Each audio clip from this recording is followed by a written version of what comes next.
Eh bien, au Danemark, il y a une grande leçon à retenir parce que, bien sûr, les sociodémocrates, là-bas, Mette Frederiksen, c'était le grand exemple que le parti travailliste de Starmer prenait pour modèle en matière de gouvernance. Vous pouvez voir que la soi-disant position ferme du Danemark revient à supplier une Cour européenne de bien vouloir nous permettre de protéger nos propres frontières pour l'amour du ciel.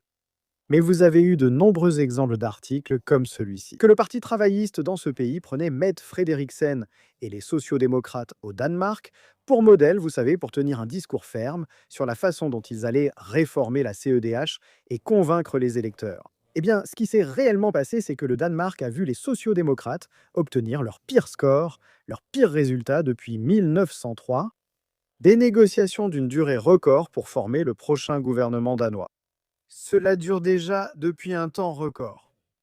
Mais ce qui est vraiment intéressant, c'est que Frederiksen ne dirige plus les négociations, son parti ayant perdu des sièges et le Danemark ayant maintenant la possibilité d'avoir un nouveau gouvernement de droite.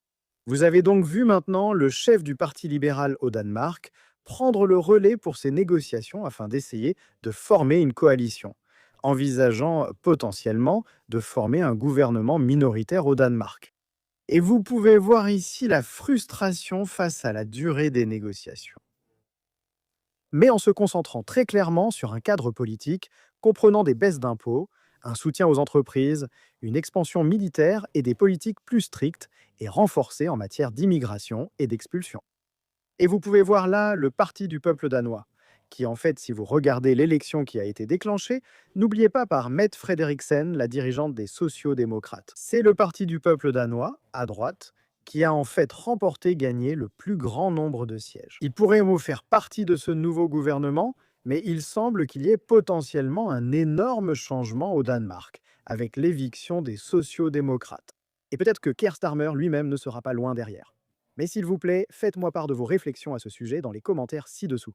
N'oubliez pas de mettre un petit pouce bleu à cette vidéo, et comme toujours, merci de regarder.